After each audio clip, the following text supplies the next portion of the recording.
Bonjour et bienvenue chez DigiSchool. Je suis Nicolas, votre professeur de français. Nous allons voir dans cette vidéo les généralités de l'épreuve de français au brevet.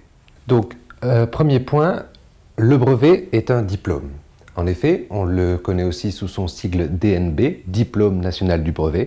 C'est le premier diplôme qu'un élève passe dans sa scolarité au collège en fin de troisième. De quoi est-il constitué? Il est constitué d'un contrôle continu, c'est-à-dire on totalise l'ensemble des notes obtenues de toutes les moyennes dans toutes les disciplines à chacun des 3 trimestres de l'année, ainsi que 3 épreuves finales, le français, les mathématiques, l'histoire-géographie, éducation civique. Chacune de ces épreuves étant notée sur 40 points pour un total de 120 points. Et je précise qu'il faut 190 points minimum pour avoir le brevet. Alors, les dates à retenir, en 2014, la session 2014, l'épreuve de français aura lieu le jeudi 26 juin. L'histoire et les mathématiques auront lieu le 27 juin. Toujours sur 2 demi-journées, le français se déroulant sur 3 heures de temps.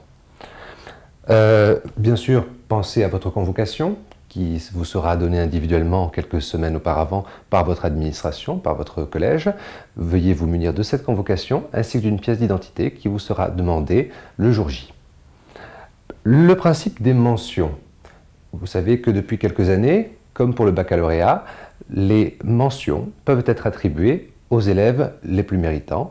À partir de 12 sur 20, de 12 à 14, vous avez la mention assez bien. De 14 à 16, la mention bien. Et 16 ou plus, la mention très bien.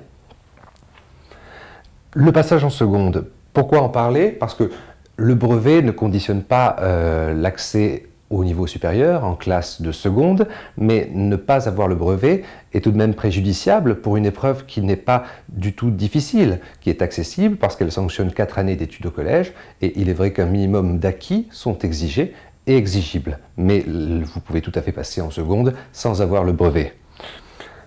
L'épreuve de français en elle-même, maintenant. L'épreuve de français, qui est souvent, en règle générale, la première que les élèves passent, dure 3 heures.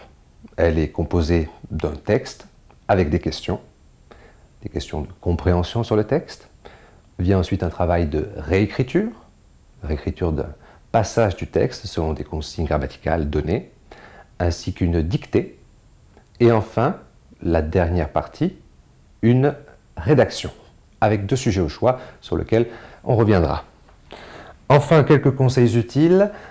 N'appréhendez pas trop nerveusement ces épreuves du brevet, puisqu'elles dépendent d'un programme qui aura été vu toute l'année avec vos professeurs respectifs. Donc il n'y a pas de surprise à attendre, il n'y a pas de piège. Seules des révisions solides vous permettront de vous en sortir et d'optimiser vos chances. Voilà.